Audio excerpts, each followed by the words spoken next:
Bonjour, ou plutôt bonsoir, enfin ça dépend à quelle heure vous regardez nos études de la parole de Dieu. 25 minutes ensemble, 30 minutes avec les chants et l'introduction pour pouvoir comprendre un peu plus de ce que les Écritures contiennent. Je vous propose pour cette rencontre de commencer par la prière. Seigneur, merci pour le temps que nous allons passer ensemble. Assiste-nous, Seigneur, parle-nous. Aide-nous à mettre en pratique tout ce que tu nous donnes dans ta parole. Si tu nous l'as donné, c'est que cela est possible. Rends-nous, Seigneur, attentifs, non seulement avec les oreilles de notre intelligence, mais aussi celles de notre cœur, pour que nos émotions aussi puissent être mises au diapason de ton cœur à toi. Tu nous aimes, nous voulons t'aimer, et nous voulons aussi, Seigneur, aimer notre prochain. Au nom de Jésus-Christ, nous te prions. Amen. Voilà, nous nous retrouvons pour la suite de l'Épître aux Corinthiens. J'en profite pour vous dire que vous pouvez m'envoyer des petits mots, m'envoyer non seulement des gentillesses comme vous le faites souvent, mais si vous avez des questions ou des sujets que vous aimeriez que je traite, n'hésitez pas à l'envoyer sur notre adresse mail ou bien m'appeler par téléphone, SMS, enfin, vous avez tout cela sur notre site pour pouvoir nous joindre allègrement. Nous sommes toujours, bien sûr, sur YouTube, sur Facebook, mais également nous sommes sur d'autres supports comme Spotify et iTunes, pour ceux qui veulent juste écouter et pas voir ma tête. Voilà. Alors, aujourd'hui, nous allons parler de quelque chose d'important, on va dire. Nous sommes dans la première aux Corinthiens, au chapitre 7. Nous continuons et nous déroulons les chapitres les uns après les autres pour mieux comprendre la pensée ou le fil conducteur des pensées de Paul, qui parle à une église qui ressemble à notre temps, comme je l'ai déjà dit souvent, avec des soucis qui ressemblent à ceux d'aujourd'hui. Aujourd'hui, nous allons traiter de la question du mariage, mais plus encore que la question du mariage, en parallèle ou en filigrane, comme vous voulez, on va voir la question de la consécration. Le mariage est un temps de consécration à l'autre, la foi, c'est un temps de consécration à Dieu. Comment associer les deux pour que les choses se passent bien, pour que personne ne soit volé dans cette relation, puisque Dieu a voulu le mariage, mais il veut aussi que nous soyons consacrés à son égard.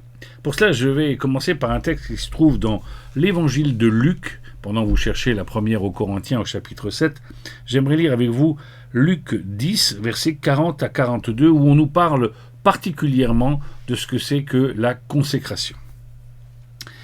Comme Jésus était en chemin avec ses disciples, il entra dans un village et une femme du nom de Marthe l'accueillit dans sa maison.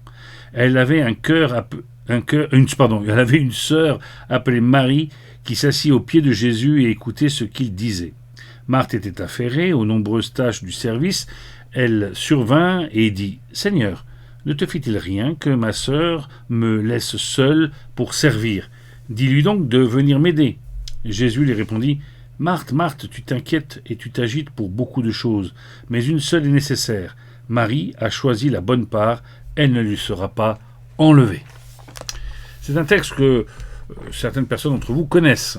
Il s'agit d'une mise en scène, d'une situation assez remarquable où nous voyons quelqu'un qui s'occupe de Jésus pendant que quelqu'un d'autre, non pas ne s'occupe pas de Jésus, mais s'occupe de l'estomac, c'est-à-dire de Jésus. Et à un moment, il y a une tension, parce que pendant que l'une s'affaire, s'inquiète, l'autre semble être disposé, comme ça, un petit peu évaporé devant Jésus. Nous avons ici quelque chose d'intéressant, c'est la réponse de Jésus. Et il ne va pas critiquer, Marthe. Il lui dit simplement, tu t'inquiètes et tu t'agites pour beaucoup de choses, mais une seule est nécessaire. Autrement dit, il y a une priorité, et de cette priorité découle tout le reste du fonctionnement. Je me souviens d'une dame qui n'assistait pas beaucoup au culte parce elle recevait tous les dimanches sa famille. Et quand elle recevait cette famille, elle devait quitter soit plus tôt le culte, et si toute la famille était là, elle commençait très tôt la cuisine.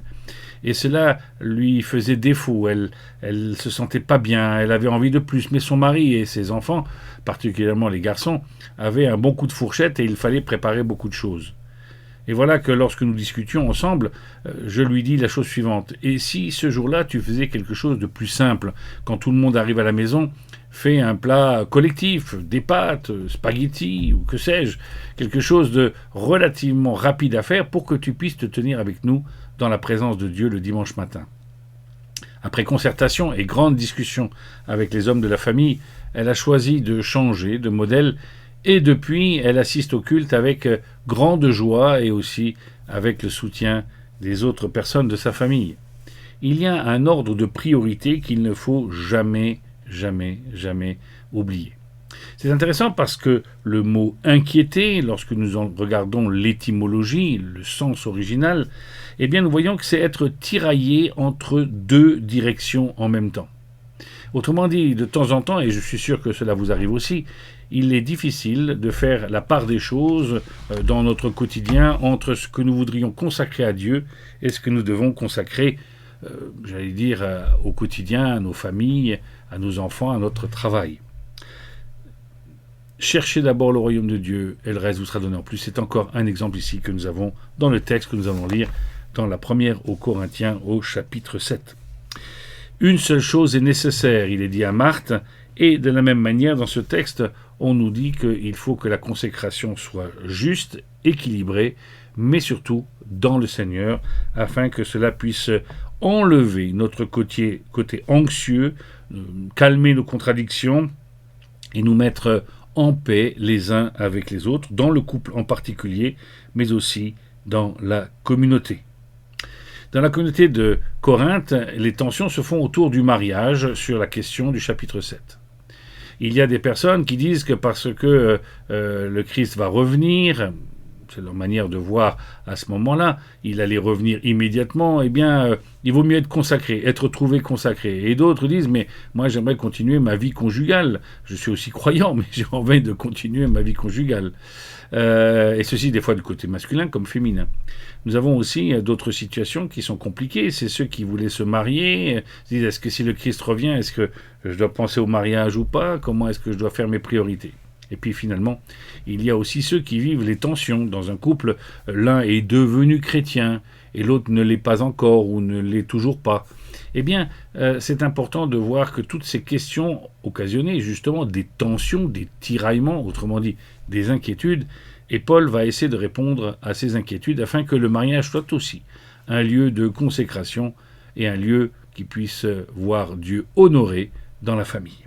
Lisons ensemble le texte de Corinthiens 7. Au sujet de ce que vous m'avez écrit, il est bon pour l'homme de ne pas prendre de femme, toutefois pour éviter toute immoralité sexuelle, que chaque homme ait sa femme et que chaque femme ait son mari. Que le mari rende à sa femme l'affection qu'il lui doit et que la femme agisse de même envers son mari. Ce n'est pas la femme qui est maîtresse de son corps, mais son mari. De même, ce n'est pas le mari qui est maître de son corps, mais sa femme. Ne vous privez pas l'un de l'autre si ce n'est d'un commun accord pour un temps afin de vous consacrer au jeûne et à la prière. Puis retournez ensemble de peur que Satan ne vous tente à cause de votre manque de maîtrise. Je dis cela comme une concession et non comme un ordre. Je voudrais que tous soient comme moi, mais chacun tient de Dieu un don particulier, l'un d'une manière, l'autre de l'autre. À ceux qui ne sont pas mariés et aux veuves, je dis qu'il est bien pour eux de rester comme moi. Mais s'ils ne peuvent pas se maîtriser, qu'ils se marient, car il vaut mieux se marier que de brûler de désir. À ceux qui sont mariés, j'adresse, non pas moi, mais le Seigneur, cette instruction, que la femme ne se sépare pas de son mari. Si elle est séparée de lui, qu'elle reste sans se remarier ou qu'elle se réconcilie avec son mari, et que le mari ne divorce pas de sa femme. Aux autres, ce n'est pas le Seigneur, c'est moi qui dis. Si un frère a une femme non-croyante et qu'elle soit d'accord d'habiter avec lui, qu'il ne divorce pas d'elle. Et si une femme a un mari non-croyant et qu'il soit d'accord d'habiter avec elle, qu'elle ne divorce pas de son mari. En effet, le mari non-croyant bénéficie de la sainteté de sa femme et la femme non-croyante bénéficie de la sainteté de son mari.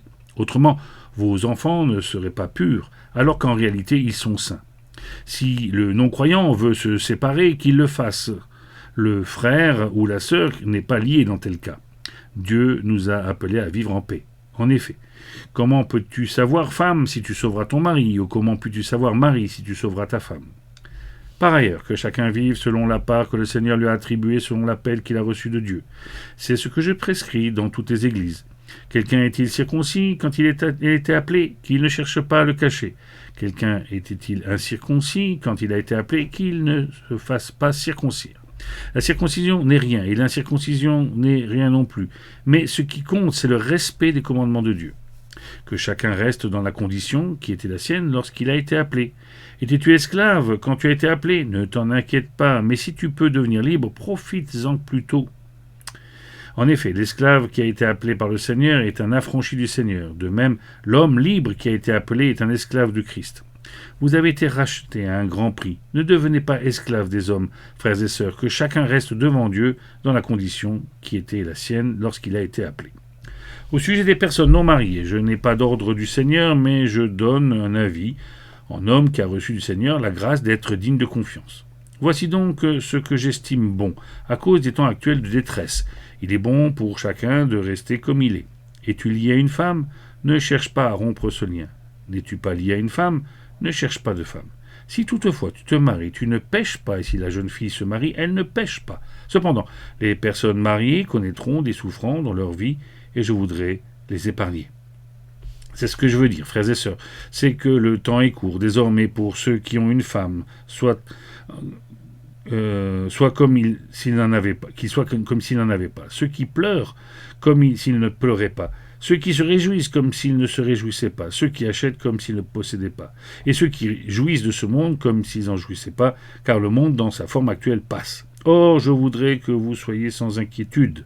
Celui qui n'est pas marié se préoccupe des affaires du Seigneur, du moyen de plaire au Seigneur, alors que celui qui est marié se préoccupe des affaires de ce monde, des moyens de plaire à sa femme. Il y a aussi une différence entre la femme non mariée et la jeune fille. Celle qui n'est pas mariée se préoccupe des affaires du Seigneur, afin d'être sainte de corps et d'esprit, alors que celle qui est mariée se préoccupe des affaires de ce monde, des moyens de plaire à son mari. Je dis cela dans votre intérêt. Ce n'est pas pour vous imposer des contraintes, mais pour vous montrer ce qui est convenable et à même de vous attacher au Seigneur sans tiraillement. Si quelqu'un estime agir de façon inconvenante envers sa fiancée en la laissant dépasser la fleur de l'âge, et si tel doit être le cas, qu'il fasse comme il le veut. Il ne pêche pas, qu'il se marie. Quant à celui qui tient sa ferme dans son cœur, sans contrainte et avec l'exercice de sa propre volonté, et qui a décidé en lui-même de garder le célibat, il fait bien. Ainsi, celui qui se marie avec sa fiancée fait bien, et celui qui ne se marie pas fait mieux. Une femme est liée par la loi à son mari aussi longtemps qu'il est vivant, mais si le mari meurt, elle est libre de se remarier avec qui elle veut, à condition que ce soit dans le Seigneur. Cependant, à mon avis, elle est plus heureuse si elle reste comme elle est, et moi aussi, je crois avoir l'Esprit de Dieu. Ce texte est important parce qu'il est rempli de conseils, mais avec des nuances à certains moments, puisqu'il dit que c'est plutôt son avis que ce qu'il a reçu particulièrement du Seigneur. Autrement dit, il est fait appel à une sagesse, j'allais dire, populaire et expérimentale de Paul, qui a certainement dû être marié, et il est veuf à ce moment-là. Quel est le sens de ce texte et quel est le problème? Le problème, c'est celui de la consécration. Et Paul, dans ce texte, n'est pas contre le mariage. Il dit que lorsque nous ne sommes pas mariés, nous sommes plus disponibles devant Dieu, mais que quand nous sommes mariés, nous devons en consécration à notre époux ou à notre épouse, et qu'ainsi, cela, bien sûr, va diminuer une partie de l'engagement dans l'autre sens, envers Dieu. Alors, j'ai détaché ici 3 thèmes que nous allons voir assez rapidement, les uns après les autres. Je vous donne la charge de relire le texte pour pouvoir aller plus loin dans les détails, et je répondrai à vos questions si vous les mettez en exergue, juste là en message, ou bien en message privé, et je vous y répondrai la semaine prochaine, ou dans les semaines qui viennent, dès que j'aurai reçu ces questions. La première chose, je dirais, dans cet attachement sans partage que nous devons avoir avec Dieu, il dit la chose suivante: ne laissez pas les responsabilités du mariage vous séparer de votre consécration avec Dieu. Ici, nous voyons, et depuis la Genèse, au chapitre 2, verset 24, nous lisons la chose suivante aussi dans Matthieu 10, au verset 1 à 6, que Jésus a rappelé le dessein de Dieu depuis la création, dans Matthieu bien sûr.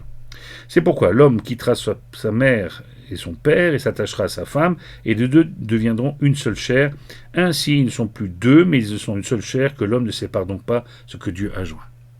Dans la première partie de notre texte, nous voyons explicitement le devoir de travailler à la construction du couple, l'un et l'autre, tout en ayant l'un et l'autre un temps de prière, de jeûne, de consécration envers Dieu. Et ceci est important pour pouvoir continuer à vivre une vie harmonieuse. La consécration individuelle de chacun devrait pousser les uns et les autres à pouvoir avoir encore mieux une relation dans leur famille. Ne laissez pas les responsabilités du mariage vous séparer de votre consécration avec Dieu. Eh bien, pour cela, il faut qu'il y ait moins de tension dans la famille. Et c'est ainsi que la consécration de l'un à l'autre dans le couple permettra alors une meilleure, une relation supérieure, j'allais dire, dans la relation avec Dieu, puisque dans un couple, nous prenons plus de temps l'un pour l'autre, bien sûr, que dans une personne qui serait célibataire, qui pourrait prendre tout son temps devant Dieu. Nous avons dans Éphésiens, au chapitre 5, versets 23 à 28, deux injonctions d'ailleurs à ce sujet-là. L'homme doit aimer sa femme comme Christ a aimé l'Église, jusqu'à donner sa propre vie. Donc il y a là non pas quelque chose de diminué de la part de Paul dans le mariage, mais il explique que ça doit être le reflet de sa consécration, de la même manière que lorsqu'on parle de la soumission de la femme à son mari, il s'agit non pas d'être comme une serpillière, puisqu'il est donné dans l'Écriture, dans le texte de Corinthiens 7, on vient de voir que l'homme ne s'appartient pas à lui-même, il appartient à sa femme, et vice-versa.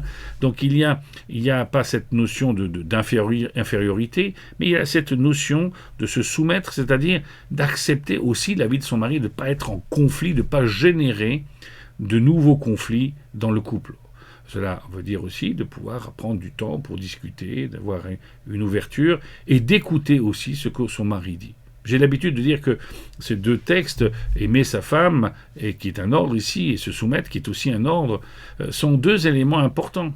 La femme a tendance à, peut-être naturellement, et j'en ai discuté avec de nombreuses dames, à contester, à être tout le temps en porte-à-faux par rapport à leurs époux. Tandis que l'homme, lui, il a tendance à plutôt se laisser conduire par ce qu'il voit et son cœur n'aime pas en profondeur. Ainsi, ces deux injonctions de la part de Dieu dans le couple sont des injonctions de consécration. Lorsque l'homme aime sa femme avec son cœur, de tout son cœur, en profondeur, lorsque la femme écoute son mari et n'est pas toujours en contestation, cela leur permet à l'un et à l'autre d'être non pas tiraillés, mais au contraire encouragés dans leurs deux domaines de consécration, celui du couple et celui de la vie spirituelle. Celui qui est marié s'inquiète des choses du monde, de moyens de plaire à sa femme. Oui, c'est juste, mais il y a une différence également pour celui qui est célibataire. Il nous dit, celui qui est célibataire va pouvoir prendre plus de temps pour Dieu, plus de temps pour celui qui est son maître et qui doit diriger sa propre vie. L'un et l'autre ont leurs avantages, nous dit l'Écriture, mais dans un avis comme dans l'autre, on nous demande une consécration totale et juste. Lisons le deuxième point. Nous y sommes. Ne laissez pas le mariage avec un non-croyant vous séparer de votre consécration à Dieu. C'est les versets 12 à 16. Dans ces versets-là, nous voyons que, bien sûr, puisqu'il y a une consécration à l'autre et une consécration à Dieu, que l'un comme l'autre, et je parle là ici dans le mariage, doivent concourir à une communion en Christ, c'est-à-dire un rapprochement, un service pour Christ, eh bien, nous comprenons alors que le mariage doit se faire dans un cadre bien particulier. Le mariage est toujours encouragé entre des personnes qui partagent la même foi, qui partagent les mêmes objectifs. Je vous rappelle que lorsque l'on se marie, on fait souvent des vœux, et les vœux se font avec l'aide de Dieu. Lorsqu'un couple, l'un est croyant, l'autre ne l'est pas, l'un dit « je fais mes vœux de fidélité, etc. » avec mes propres forces. Et l'autre lui dit que je peux y arriver qu'avec l'aide de Dieu, c'est-à-dire une aide supérieure qui garantit alors la poursuite du mariage. L'Écriture n'encourage pas le divorce, il y a bien quelques cas particuliers où le divorce était toléré, mais on se rend compte que le texte que nous venons de lire encourage plutôt le mariage réfléchi avec quelqu'un qui partage la même foi. Et dans le cas des Corinthiens, certains étaient déjà mariés, et l'un était croyant, l'autre ne l'était pas encore, ou ne l'est jamais devenu. Il disait, ne soyez pas une ne dévalorisez pas le mariage que vous avez avec la personne, puisque ce n'est pas parce qu'on est marié à quelqu'un de non-croyant que le mariage a une moins grande valeur, mais que cela puisse se faire avec légèreté, c'est-à-dire avec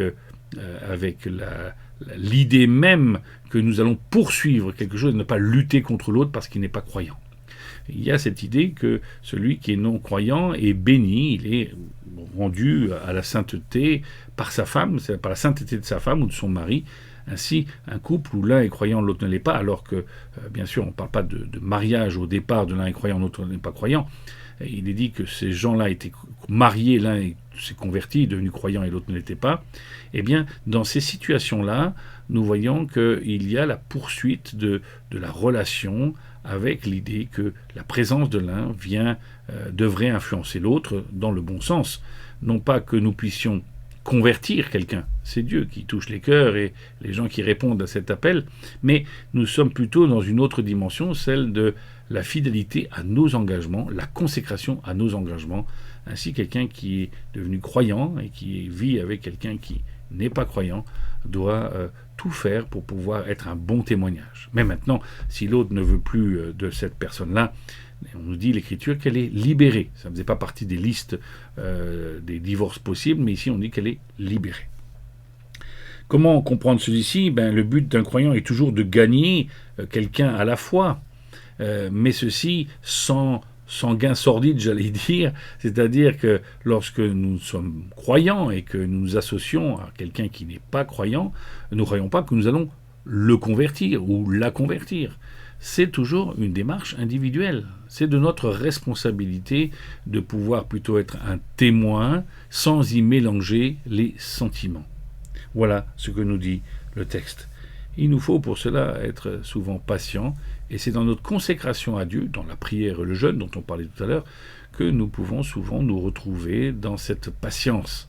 Ne pas chercher la rupture, ce n'est pas à nous de provoquer l'autre, nous vivons notre foi, et l'autre doit avoir cette démarche de observer la manière dont nous vivons le plus paisiblement possible cette situation-là. Ce n'est pas simple.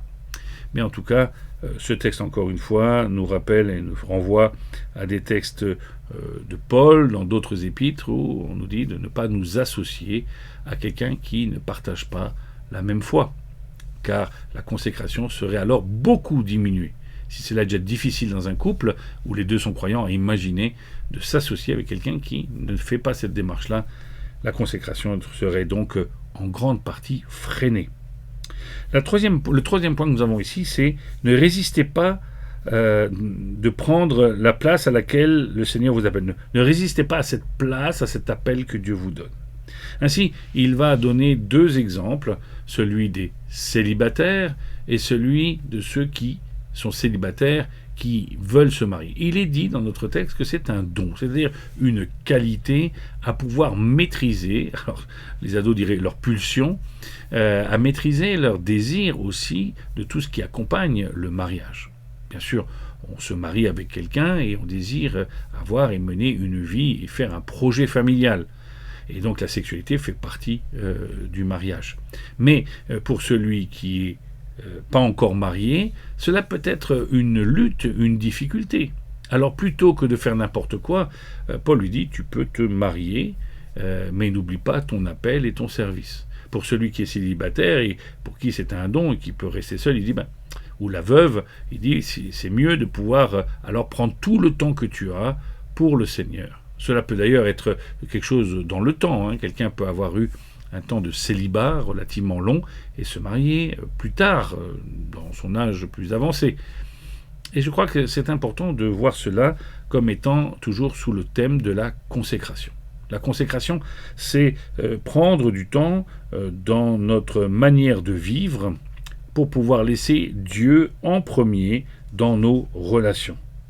Nos relations avec l'autre, en tant que célibataire, sont toujours dynamiques, sont toujours portées par Dieu, mais nous les comprenons plus amplifiés lorsque nous avons ce temps-là pour le donner à Dieu. Pour celui qui est à ce moment-là, qui veut se marier, plutôt que d'être toujours tiraillé entre sa vie de célibataire et de futur marié, qui prennent le temps alors, c'est toute la dernière partie de notre texte, qui nous dit qu'ils prennent le temps de se marier et après, ensemble, fonder un projet avec la personne, de continuer à s'engager pour Dieu, se consacrer à deux pour Dieu, puisqu'à deux, nous ne sommes plus qu'une seule chair, donc c'est une seule personne qui s'engage, une seule volonté qui est commune aux deux.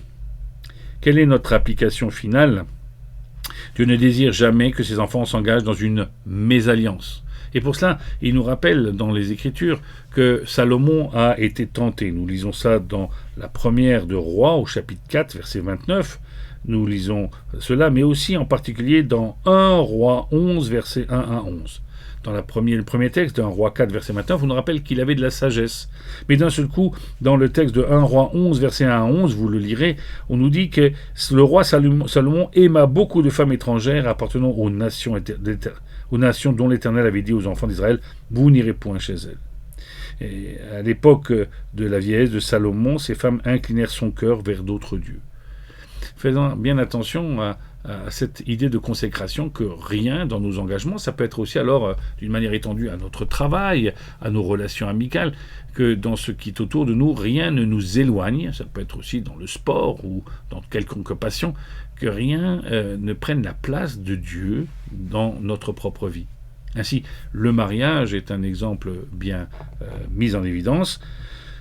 Si nous nous associons avec quelqu'un qui partage la même foi, nous devons nous consacrer à la personne, mais en même temps, ensemble, nous consacrer devant Dieu et individuellement. Cela est possible parce que justement l'autre partage la foi.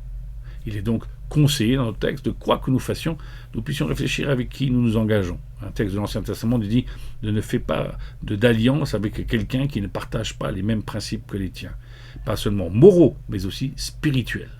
Et ça, cela devrait guider toute notre vie, afin que nous ne soyons pas tiraillés. Vous vous rappelez ce mot que j'ai utilisé au début, nous ne soyons pas sous tension à un moment ou un autre, mais au contraire, que nous puissions vivre de manière plus légère et plus confiante, être moins anxieux, et cela en ayant fait les bons choix dès le départ.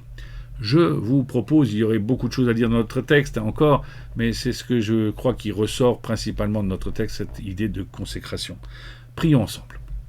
Seigneur bien-aimé, ouvre nos yeux pour voir que toutes tes paroles sont bonnes, que tous tes conseils sont bons. Même lorsque Paul nous dit que cela est un conseil qui est simplement un conseil de sagesse, nous voulons l'écouter.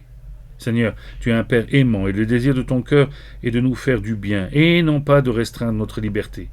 Merci parce que tout cela nous conduit alors à la véritable liberté en toi, liberté du cœur, ne pas être tiraillé, mais d'être confiant sur notre avenir en toi. Ton plan pour nous est bon, agréable et parfait. Même s'il n'est pas toujours confortable, il est toujours bon. Dans le nom de Jésus, le seul nom digne de toute louange. Amen. Voilà, nous nous retrouvons la semaine prochaine pour 1 Corinthiens 8, bien sûr. J'espère que vous avez pu apprécier cette étude.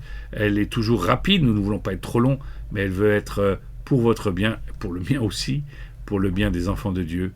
Soyons consacrés et non pas tiraillés. Bonne semaine, à bientôt.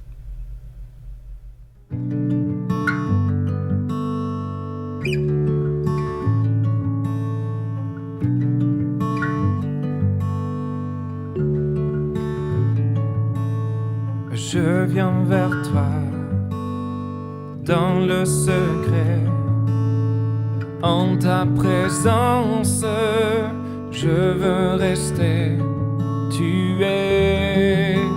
Tu seras toujours là.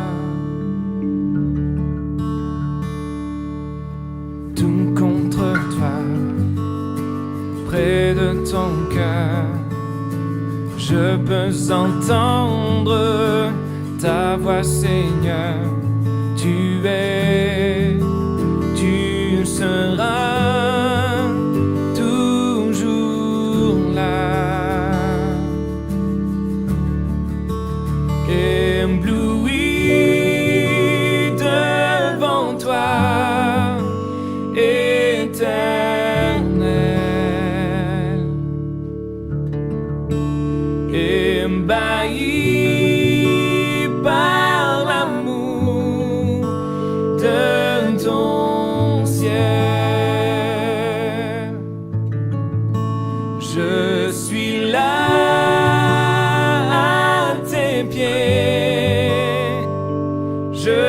viens t'adorer. Je désire habiter près de toi.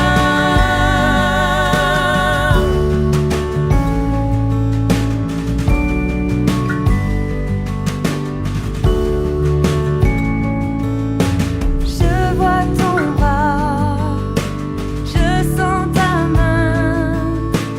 Tu me protèges, tu me soutiens. Tu es, tu seras toujours là. Ébloui devant toi, éternel.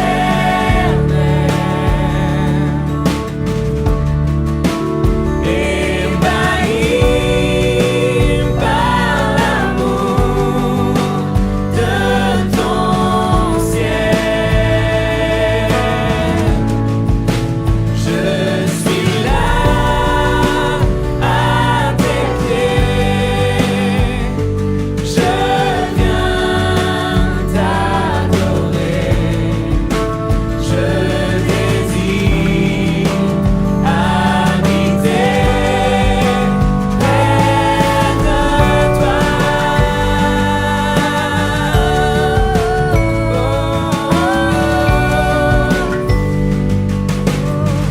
Oui, habiter près de toi.